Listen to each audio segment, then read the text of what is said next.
자, 오늘 신명기 59번째 강의 시간인데요. 신명기 5장부터 십계명 말씀을 하나님이 이렇게 주셨습니다. 십계명 말씀을 쭉 설명하고 거기에 관계된 말씀들을 주셨죠. 십계명을 주신 다음에 이 말씀대로 순종하고 그 순종하면서 여호와를 경외하여 살면 하나님이 가나안 땅에 들어갔을 때 하는 모든 일이 잘 되게 하고 복을 주신다 그랬어요. 농사짓는 일도 잘 되게 하시고 가축도 잘 되게 하시고 그 땅에서 장수하게 하신다고 하셨지만 하나님의 말씀에 불순종하고 하나님 경배하지 않고 우상을 숭배하고 그렇게 살면 하는 일이 어떻게 되겠어요? 하늘이 문을 닫아서 하는 일이 다 안 되고 그 땅에서 쫓겨난다. 그렇게 가르쳐 주셨습니다. 그렇게 가르쳐 주신 다음에 그 다음에는 이제 이 십계명의 말씀을 구체적으로 십계명은 이렇게 이제 큰 계명이잖아요, 그죠? 구체적이지 않고 우리나라도 이제 헌법, 지금 그 헌법은 그냥 굵직굵직한 내용이지 모든 우리 삶에 다 규정하지 않죠. 나머지는 이제 거기에 기초해서 판사가 판결을 내리듯이 10개의 계명을 이제 구체적으로 이스라엘 백성들을 해서 삶 속에서 나타나는 다양한 문제들 해결할 때에 10개의 계명이 중심이 돼가지고 핵심이 돼서 거기서 해결하는 거죠. 구체적인 어떤 판례법이라고 할 수도 있고 구체적으로 적용하는 거죠. 적용. 오늘은 이 탐심과 거짓 여기에 대해서 말하면 몇 계명이에요? 8계명과 10계명. 이 두가 관계된 계명인데 저는 탐심과 거짓을 버리라. 우리 마음속에서 버려야 될 게 있습니다. 뭘 버려요? 탐심과 거짓. 탐심에 대해서는 제가 주일날 설교했네요. 상세하게 제가 말씀을 드렸습니다.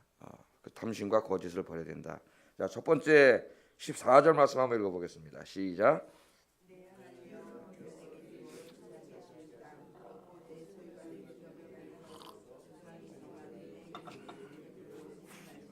네, 뭐 하지 말라 그랬어요? 내 이웃의 토지 경계표. 지금으로 말하면 뭡니까? 등기죠, 등기. 예? 지금은 뭐 다 그 등기하는 그런 측량 기구가 발전해가지고 가서 딱 대기만 하면 그냥 누가 만약에 땅 살짝 옮겨놓거나 뭐 경계표 옮겨놓고 금방 들어가죠. 그런 것 때문에 옛날에는 막 소송이 많았습니다. 담 뭐 여기 1cm 넘어왔니 그래가지고 법원에 소송하고 요새는 딱 그 측정기로 탁 재면 한 번에 착 나오죠. 그러나 이 시대는 그러지 않았어요. 그러지 않았습니다. 이제 가나안 땅에 들어가면은 하나님이 땅을 다 나눠주셨죠. 12지파에게 나눠주시고 그다음에 12지파 중에서 종족대로 나눠주시고 우리 주일날도 보면 아간 뽑을 때 유다 지파가 뽑히고 무슨 뭐 종족이 뽑히고 그 안에 자꾸 줄어들잖아요. 예? 그다음에 종족이 뽑으면 종족 안에 또 대가족에게 나눠주고 대가족에서는 또 이제 이렇게 가족별로 나눠주고 이렇게 토지를 다 분배해줬죠. 토지를 못 받은 사람이 없어요. 원래 하나님의 정의는 모든 사람이 자기의 땅과 집을 가지고 있어야 돼요. 예? 아니, 동물도 자기 집이 있는데 사람이 자기 집이 없다는 건 말이 안 되는 거예요. 원래는 하나님이 자기 살 집을 다 가지고 있어요. 그게 하나님의 정의예요. 하나님께서 다 나눠주셨어요. 인간이 욕심을 부림으로 이게 이제 어떻게 됐어요? 소수에게 집중되고 나머지는 없고 이런 문제가 생겼죠. 우리나라도 지금 주택 보급률이 100%가 넘는다 그러는데 100%가 넘습니까 진짜로? 집 숫자는 많은데 많은 사람들이 많이 갖고 있고 투기꾼들이 많이 갖고 있어가지고 서울시민 50%가 자기 집이 없는 그런 삶을 살고 있죠 지금. 자, 그게 다 나눠줬어요. 나눠주니까 자기 땅에 이제 이렇게 경계선 이런 걸 정확히 할 수가 없지 않습니까? 경계표 같은 걸 이렇게 이제 엉성하게 해놓고 이렇게 해서 이제 살았죠. 그러나 하나님의 백성들이기 때문에 하나님의 백성들이 남의 땅 올라가서 뭐 이거 꽂아놓고 뭐 이리 하겠습니까? 이 경계표를 다 세워놓고 이제 자기 땅이라 이렇게 했는데 그런데 인간의 마음은 어때요? 항상 탐심이 작동해요. 탐심. 남의 걸 보면은 항상 자기 떡은 작아 보이고 남의 떡은 커 보여. 그래서 우리 마음속에 탐심이 생겨나죠. 근데 그 탐심이 생겨나면 어떻게 됩니까? 경계표를 살짝 옮겨놓으면은 자기 땅은 많아지고 저쪽 땅은 좁아지는 거죠. 그런 일들이 벌어질 수 있기 때문에 하나님께서는 그 땅에 들어갔을 때 그런 일이 벌어지지 않도록 탐하는 마음. 제가 주일날 그랬는데 장하준 교수는 탐심을 법과 제도로 제한해야 된다 그랬다고. 그건 이제 그 주로 금융 상품을 만들어내는 데 있어서 우리 목사들이 더 탐심에 대해서 많이 설교되는데 경제학자들이 오히려 얘기한다. 부끄러운 일이라 했죠. 부끄러운 일. 자, 그 좋아 보이는 거 경계표로 옮기면은 모르는 거죠. 무딘 사람은 그 뭐 중에 요만큼만 10cm 옮겨놓고 이렇게 여기다 꽂아있던 거 여기다 꽂아놓으면 모르는 거죠. 그러나 예민한 사람은 그 눈치채고 또 소송이 붙을 수도 있고, 그러면 공동체가 다 무너지는 거죠. 하나님의 공동체는 거룩한 공동체, 정직한 공동체가 돼야 되고, 자기 것도 남에게 이렇게 줄 수 있어야 되는데 남의 거를 거짓에서 뺏어 오는 이런 사기치고 나쁜 짓 하는 거죠. 그래서 하나님이 경계표를 옮기지 마라. 경계표를 옮기지 마라. 이 말은 탐욕과 욕심을 버리라. 또 거짓말, 이 도둑질하지 말라는 거예요. 도둑질하지. 남의 거 도둑질하는 거 아닙니까? 그렇게 하지 마라. 하나님이 그렇게 말씀을 합니다. 그러나 이스라엘 사람들의 마음에 이 탐심은 타락한 이후에 인간의 마음속에 계속 생겨나기 때문에, 그래서 하나님 율법의 말씀도 주고 기도하고 경건하게 살라는 거예요. 그렇지 않으면 제어하지 못합니다. 계속 일어나죠. 탐심 우리 마음속에. 바울처럼 날마다 죽이지 않으면, 이게 새벽에 나와서 기도하면서 날마다 죽이지 않으면 계속 자라나는 잡초처럼. 다 잘라도 또 자라나요. 한강에 그 풀을 그렇게 잘라도 어제 또 운동하러 가봤더니 또 자라서 이만해졌어. 금방 쑥쑥 자라요. 탐심이. 자, 여러분, 경계표를 어떻게 옮겼을까 이 사람들이? 첫째는 밤중에 가서 몰래 슬쩍 옮길 수 있습니다. 그죠? 예? 슬쩍 가서 이렇게 옮길 수 있죠. 남의 집 논에 물 대는 것도 슬쩍 가서 밤에 살짝 빼가지고 쪼르륵 건네 다 꽂아놓을 수도 있고, 그런 것들이 많이 있어요. 넘쳐나요. 몰래. 정확한 측량 기구가 없기 때문에 논쟁이 붙을 수가 있습니다. 이런 것들은 우리가 어떻게 하는 거예요? 요새 현대로 말해. 다른 사람 속여가지고 재산을 뺏는 거죠. 사기들이다. 여기 사기들이. 가격을 속여서 물건을 팔아 폭리를 넘긴다든지, 좋지 않은 값싼 재료로 음식이나 물건을 만들어서 좋은 재료로 만든 것처럼 속여서 판다든지, 세일한다고 우리나라 사기 세일 엄청나게 많이 하잖아요. 백화점까지도 사기 세일을 하는데, 옛날 팔아먹던 물건 그걸 그대로 가격을 엄청 올려서 붙여놓고 50% 세일, 옛날 그 가격 그대로야. 또 아웃렛 이런 데서 무슨 이 백화점에 팔던 거 넘어와서 판다 그러지만 대부분이 아웃렛용으로 따로 만든답니다. 싼 거죠. 그 백화점에서 하면 왜 비싸냐? 좋은 거예요. 똑같은 거 같은데 저쪽 가면 싼 거지. 그 좋은 걸 싸게 파는 게 아니에요. 속지 마세요, 여러분. 한 사람이 나서 얘기하더라고요. 남바가 다 다르답니다. 딱지를 딱 열면은 시작되는 남바가 다 다르대요. 그러니까 아웃렛에서는 아웃렛용으로 나온 거지, 여기 비싼 걸 싸게 파는 경우는 거의 없대요. 거의 가끔 있는 줄. 그러니까 그렇게 생각하시고 그냥 싸게 산다고 생각하지, 내가 아웃렛 가서 비싼 걸 싸게 샀다, 그건 속는 거죠. 그런 모든 행위들이 다 뭐예요? 이웃을 속여서 남의 재산을 갈취하는 행위예요. 다 도둑질이에요. 사기꾼이고. 그런 일을 하면 안 되겠죠. 그러나 지금 우리 이 사회 속에서 먹고 살려고 이 속이는 게 얼마나 많습니까? 내가 장사를 하는데 이게 미치고 주는 거예요. 미치고 줄까요? 거짓말이잖아요, 벌써. 우리 그리스도는 그런 말 하면 안 되죠. 정직하게 장사를 해야 됩니다. 근데 하려고 이런 류의 경계표를 옮기는 일을 많이 할 수가 있어요. 이런 것들을 우리가 이제는 잘 생각해 봐야 됩니다. 두 번째는 강제로 뺏을 수도 있습니다. 힘있고 권력 있는 자들이. 성경에 실제로 나오죠. 누가 그랬어요? 아합 왕이 어느 날 지나가다가 나봇의 포도원을 봤죠. 너무 잘 되는 거야, 포도원이. 포도도 자기 왕의 포도원보다 더 좋아, 여기가. 자기 권력자잖아요. 그러니까 그거 뺏고 싶었는데 하나님이 금했거든요. 하나님은 어떻게 했어요? 땅의 경계표를 옮기지 못하게 했고, 하나님 주신 땅을 양도할 수도 없고 남의 땅을 뺏을 수도 없습니다. 아무리 권력자라도. 하나님 그걸 못하겠어요. 왜? 땅을 양도하기 시작하면은 부동산 투기가 일어나요, 지금처럼. 그래서 하나님이 주신 건 철저히 하나님 못하겠어요. 토지는 다 내 것이니 너희는 거기 우거하는 나그네일지니라. 땅은 다 하나님 겁니다. 원래 공기가 다 누구 거예요? 하나님 거죠. 공기 빨아먹었다고, 야 너 내 땅 지나가면서 공기 빨아먹었네, 공기 뭐가 내놔 임마. 그럼 어떻게 되겠어요? 이 사회가. 공기, 태양, 햇빛, 너 내 마당에 가서 햇빛 받아 먹었어. 이건 내 마당에 있는 햇빛인데 돈 내놔. 그럼 어떻게 되겠어요? 난리가 나겠죠. 전쟁이 나고. 공기, 햇빛, 이런 것들을 하나님이 모두에게 주신 일반 은총인 것처럼 원래 땅도 하나님의 일반 은총이에요. 하나님이 다 같이 살도록 주신 거예요. 물도 마찬가지죠. 근데 요새 물을 팔아먹어. 나는 우리나라에서 참 물 사서 먹게 된다는 건 진짜 생각도 못했어요. 그런 거 옛날에 읽고, 야, 설마 물을 팔아먹겠어?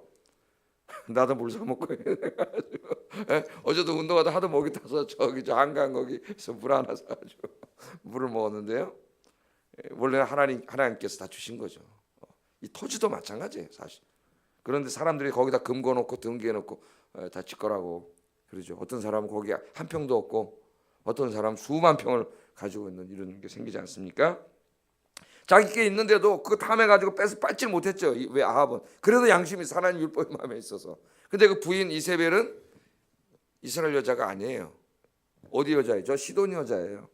이해를 못하는 거지 자기 남편을. 왜? 자기 나라에서 왕이 갖고 싶고 갖고 와 임마 그러면 되는데, 예? 이 나라에서는 자기 남편이 왕인데 저 갖고 싶어서 병이 나는데도 못 가져와. 얘는 이해가 안 되는 거예요. 이 마음속에 하나님이 없는 여자가 뭐 이해가 되겠어요? 이해? 예? 그래가지고 어떻게 하면 왕이 안 하니까 가짜 증인을 세워가지고 그 나봇을 죽인 다음에 그 땅을 뺐잖아요. 예? 그래서 이세벨이 어떻게 돼요? 나중에 그 피를 개가 핥는다 그랬죠. 선지자가 와가지고. 그런 식으로 뺏는 경우도 있었습니다. 세 번째는 제일 흔한 경우인데 고리로 돈을 빌려준 후에 빚을 못 갚을 때 빚으로 뺏는 거죠. 이게 이제 가장 흔한 경우였어요. 이스라엘에. 돈을 빌려 하나님 이자 받고 돈 빌려주지 말라 그랬는데 어려운 사람이 있으면 어떡하라고요? 그냥 도와주라 그랬죠. 도와줄 때 어떡하라 그랬어요? 안 받을 생각으로 도와줘. 받는 사람은 열심히 일해서 빨리 갚아야 되겠다 이런 마음으로 받으라 그랬죠. 그래야 되는데 고리로 이자 받아먹고 나중에 그 2, 3년 흉년이 들어서 쌓이다 보면 땅을 다 뺏겨. 예? 그게 제일 흔하게 뺏는 방법인데 나중에 이사야 시대에 오면은 그래서 힘든 사람들이 땅 다 뺏깁니다. 극소수의 사람들이 토지를 다 소유하게 돼. 이스라엘. 우리나라처럼. 우리나라 제가 한참 학생 운동할 때는 3%의 인구가 우리나라 땅의 민유지의 70%를 소유했습니다. 우리나라. 지금도 별로 다르지 않을 거야. 요새 제가 이제 관심이 없어서 그쪽을 안 보고 있는데 3%가 민유지의 70%를 가지고 있고 그나마 30%도 자기 집 하나 갖고 있는. 예? 우리는 그냥 길거리 댕길 권리밖에 없는 우리나라 그런 나라예요.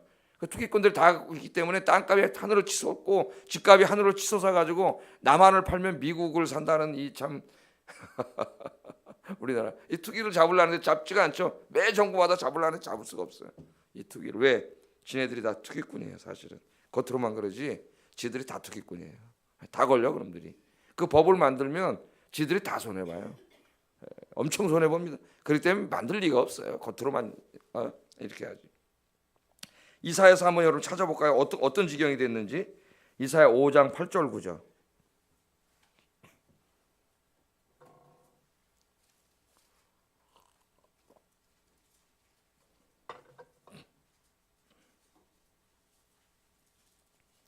이사야 5장 8절 9절 한번 읽어보겠습니다. 찾으셨어요? 가옥에 가옥을 이으며 전토에 전토를 더하여 빈틈이 없도록 하고 이 땅 가운데서 홀로 거주하려 하는 자들은 화 있을진저 만군의 여호와께서 내 귀에 말씀하시되 정령이 허다한 가옥이 황폐하리니 크고 아름다울지라도 거주할 자가 없을 것이며. 아멘. 여기 가옥에 가옥을 더한다 그러니까 무슨 이게 아파트 질 거를 예언했다 그러는 사람이 정말 무지와 무식이야.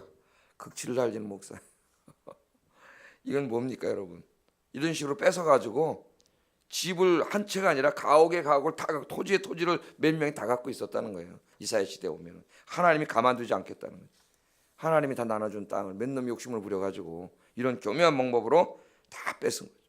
이런 것은 하나님의 10계명 중에 8계명 도둑질하지 말라와 탐하지 말라고 하는 하나님의 계명을 어긴 중죄를 진 것인데 오늘날 현대 사회에서도 아주 세련된 방법으로 이런 짓을 하면서도 전혀 죄의식을 느끼지 못하는 기독교인들이 엄청나게 많다는 거예요. 이게 문제입니다. 하나님은 분명히 약속하셨어요. 뭐라고 약속하셨어요? 네 허다한 가옥이 황폐하리니 크고 아름다울지라도 거주할 자가 없을 것이라. 하나님 다 망하게 하신다는 겁니다. 우리가 이 말씀들을 가슴에 깊이 새겨야 돼요. 우리는 이웃의 재산을 탐하지 않아야 돼요. 하나님 탐하지 말라. 이웃의 아내나 밭이나 가축을 탐하지 말라. 늘 기도하면서 여러분 탐심을 없애버리시기를 주의 이름으로 축복합니다. 예? 남의 거 도둑질하지 말고 어떻게 하라 그랬어요? 제가 주일날 하나님 주신 것에 자족하라 그랬죠. 자족하고 자족은 뭐라 그랬어요? 하나님 내게 주신 것을 바라보면서 만족하고 감사하는 것. 그러면 여러분 행복해진다 그랬죠? 없어도 하나님 나에게 주신 것 자족하고 감사하면 삶이 풍성해지고 행복해지고 이렇게 이런 죄를 짓지 않죠. 오늘 여러분들 기도하세요. 내 마음이 문제입니다. 탐심은 행위가 아니라 내 마음에서 발생하는 죄라 그랬죠. 마음을 제어하지 못하면 죄를 짓게 돼요. 행동을 하게 되고 늘 기도하시면서 탐심을 이기시고 오늘도 하나님 주신 내 인생과 삶에 대해 자족하고 감사하는 하루가 되시기를 주의 이름으로 축복합니다. 두 번째는 거짓말에 대한 거예요. 거짓말. 특별히 법정에서 거짓말하는 거짓 증언. 거짓 증언하지 말라 그랬죠. 거짓 증언을 하지 않아야 이스라엘의 공법이 이루어지고 하나님의 공의가 이루어지는 사회가 되는데, 특별히 재판장에서 이 증인들이 거짓말을 하면 문제가 생겨요. 억울한 일 당하는 사람이 생기고 하나님의 공의가 훼손되죠.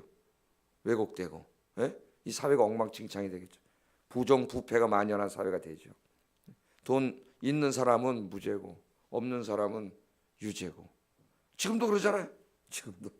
지금도 그런 일이 벌어지고 있지 않습니까? 자, 15절 한번 읽어보겠습니다. 시작.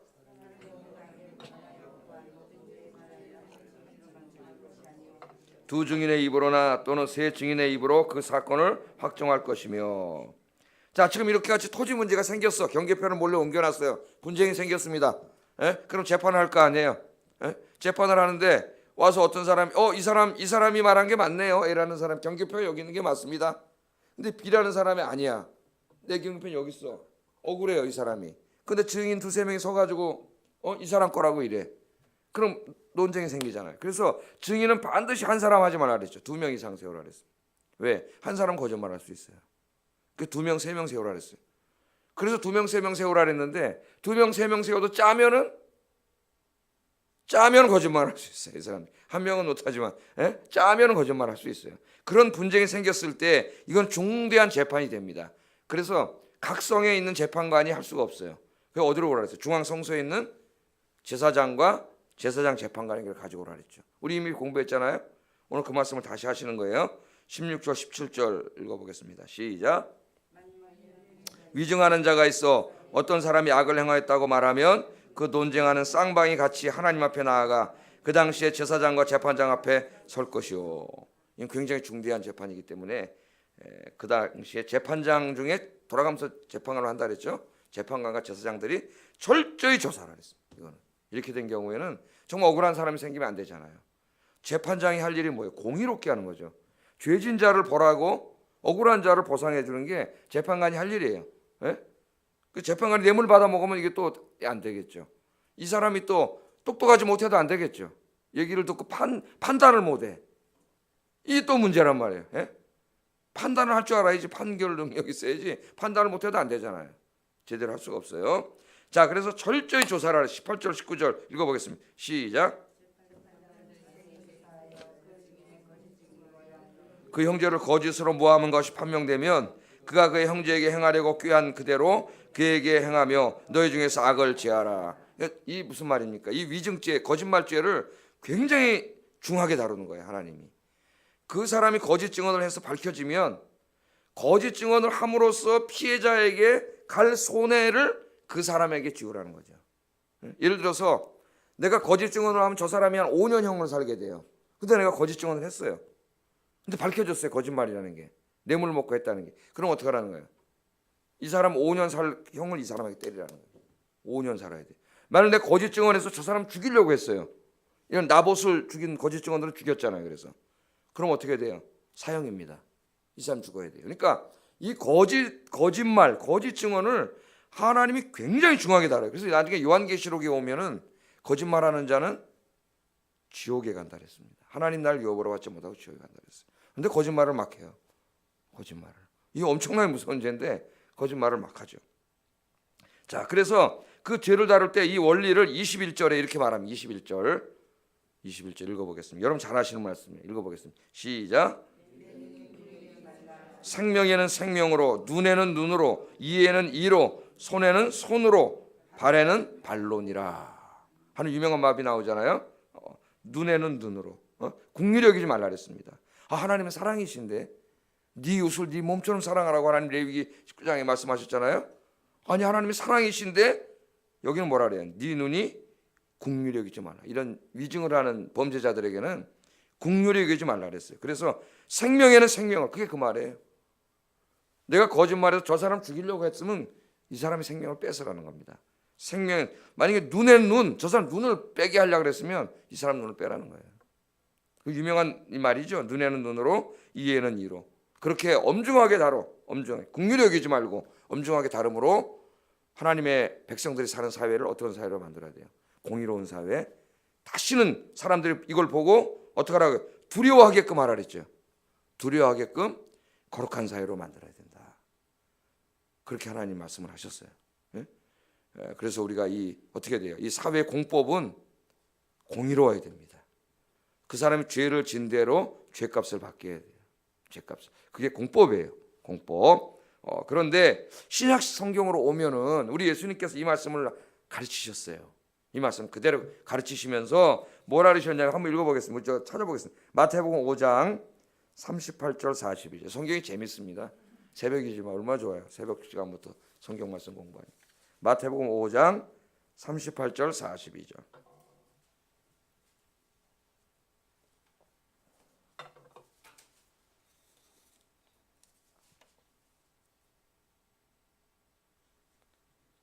같이 읽어보겠습니다. 시작. 또 눈은 눈으로 이는 이로 갚으라 하였다는 것을 너희가 들었으나 나는 너희에게 이르노니 악한 자를 미워하지 말라. 누구든지 내 오른뺨을 치려거든 왼뺨도 돌려대며 또 너를 고발하여 속옷을 가지고자 하는 자에게 겉옷까지도 가지게 하며 또 누구든지 너를 억지로 오리를 가게 하거든 그 사람과 심리를 동행하고 내게 구하는 자에게 주며 내게 꾸고자 하는 자에게 거절하지 말라. 아멘.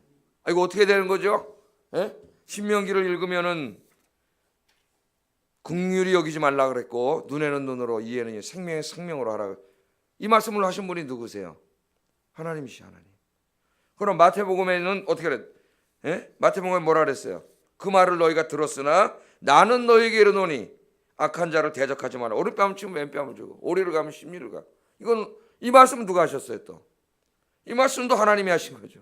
예수님이 하나님이세요. 같은 하나님이 말씀하셨는데 전혀 다른 말씀을 하셨어. 어떻게 돼요? 어떻게 이걸 이해해야 됩니까 여러분? 이 말씀을.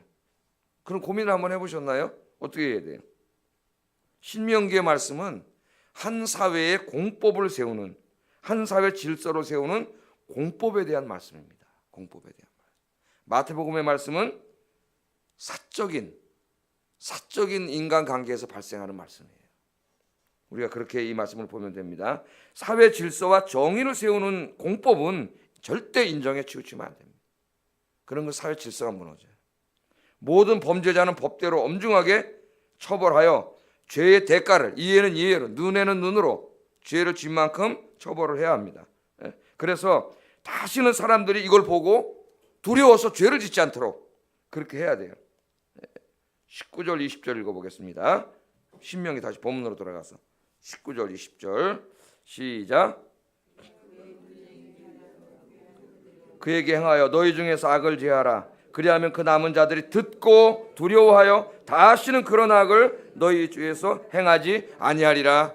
아멘. 우리 사회 어제도 지금 뭐 PC방에 가서 그 아르바이트생을 칼로 막 얼굴을 뭐 몇십 군데 찔러서 죽인 애를 무슨 심신약자니 뭐 이래가지고 뭐 감형을 하니 어쩌니 이런 소리가 나오는데 웃기는 소리예요. 그 심리학 한다는 친구들, 그 웃기는 친구들입니다, 여러분. 그래서 시민이 지금 분노하고 있잖아요.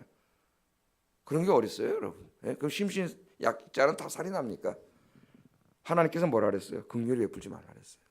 공법을 이루어야 됩니다. 그래서 그걸 본 사람들이 다시는 그런 살인을 하지 못하도록 해야 돼요. 뭐 사형 반대 그런 사람들이 조심해야 돼요. 하나님의 말씀은 그래서 그 죄를 지은 사람이 다시는 두려워서 죄를 못 짓도록 하는 게 법의 원리예요. 원래 하나님이 세우신 공법의 원리예요. 우리 그리스도인은 그 공법을 가지고 있어야 돼요. 그죠? 그걸 다 용서해주면 법원에서 힘없는 사람 못 살아. 무서워서. 깡패들이 판을 치는 사회가 될 거예요. 이 사회가. 그래서 공법은 엄격하게 해야 됩니다. 이건 교회도 마찬가지예요. 교회 제가 담임 목사로서 주님의 사랑을 받아서요. 성도를 사랑하고 용서를 가르치는 목사지만 교회 당회장으로서는 치료입니다. 거기는 교회 안에서 이루어지는 공동체에서 이루어지는 여러 가지 일들에 대해서 그것이 하나님의 공동체에 위해를 가하고 하나님의 공동체를 무너뜨리는 일을 할 때는 그때는 당회장이 당회를 소집해서 공법으로 다스리는 겁니다. 공법으로. 그때 와가지고 그것도 교회가 사랑인데요. 그건 하나님을 너무 모르는 거예요. 그렇게 되면 교회는 다 무너져요. 존재할 수 없어요. 그래서 제가 당회장으로 치료회를 인도할 때는 눈에는 눈으로 이에는 이해로 그 사람 죄의 대가대로 처벌하지 않으면 되지 않습니다. 우리 노회나 총회 그러지 않기 때문에 가늠한 목사들이 또 지금 와서 저 목사 나랑 친했는데 또 처리 안 하니까 이 엉망이 지금 하나님 영광 다 가네. 면직시켜야지 다시는 목사를 못하게. 그 사람 어떻게 목사를 해요? 예? 일반 사회도 못하는데 공무원도 하다가 쫓겨나는데 예? 그런 목사들이 지가 구려서 그런지 다 하나님 뭐라 그랬어요? 다시는 두려워서 하지 못하도록. 그러니까 교회도 당회장으로서는 공법이에요. 공법이 된 거예요. 그러나 오늘 예수님의 말씀은 뭐예요? 개인적인 겁니다. 지극히 개인적으로 누가 나에게 잘못을 했을 때 예? 그때는 어떻게 하라는 거예요? 이것이 공동체의 문제가 아니라 사회의 문제가 아니라 나에게 잘못한 것이 됐을 때는 어떻게 하라는 거예요? 그때 용서하라는 거예요. 개인적으로는 용서하라는 거예요. 예? 그 겹칠 수도 있어요. 누가 저에게 굉장히 개인적으로 잘못했는데 그것이 결국 공동체 전체를 파괴시키는 일일 때는 두 가지가 다 해당돼요. 공법으로는 엄격하게 다스리되 개인적으로는 용서하는 거죠. 개인적으로는. 그래서 이 말씀을 이게 하나님 같은 말씀을 했는데 왜 다르지? 그게 아닙니다. 신명기에는 이제 가나안 땅에 들어가서 거룩한 사회를 만들 때 공법을 이루는 것을 말씀하신 거예요. 지금도 우리가 그렇게 해야 되고 사회도 교회도 엄격하게 해야죠. 거기에 대해서는. 그러나 개인적인 잘못에 대해서는 자기가 개인적으로 받은 피해에 대해서는 용서하라 그랬어요. 우리 주님께서. 그래서 여러분 나에게 잘못한 사람들 용서하기 어렵죠. 사실은. 예? 내가 복수를 해야 사실은 이거 확 직성이 풀리지 법으로 뭐 이거 직성이 안 풀려요. 인간이 사실은. 그러지 않습니까? 법보다 주먹이 가까운데. 그러나 우리 주님 어떻게 그때는 용서하라 그랬어요. 겉옷을 달라 하면 속옷을 주고 오리를 가다 하면 심리도 가지고 오른뺨을 때는 왼뺨을 내주고 용서하라 그랬습니다. 공법은 엄격하게 지키되 나에게 잘못한 사람들은 주님의 사랑으로 용서할 수 있는 저와 여러분 되기를 주의 이름으로 축복합니다. 우리 기도하겠습니다. 한 가지 더 해야 돼. 한 가지 더 해야 돼. 한 가지 더 했는데 이렇게 적용할 수도 있어요. 내가 어떤 일에 대해서 가해자일 수도 있고 피해자일 수도 있습니다. 그죠? 가해자일 때는 어떤 말씀을 생각해야 돼요? 신명기 말씀. 그래서 여러분이 손해를 끼친 대로 갚아주세요. 우리 그리스도는 그렇게 해야 돼요. 눈에는 눈으로 이해는. 내가 피해자일 때는 예수님의 말씀을 생각하세요. 용서하시기 바랍니다. 우리 기도하겠습니다. 말씀을 생각하면서 기도하겠습니다. 탐심과 거짓을 버리고 하나님 주신 것들을 자족하며 감사하게 하소서. 참 중요하죠. 사회적으로는 공법을 공의롭게 그리고 피해자일 때는 개인적인 일일 때는 용서를 그런 삶을 살게 해주세요. 기도하겠습니다. 사랑하시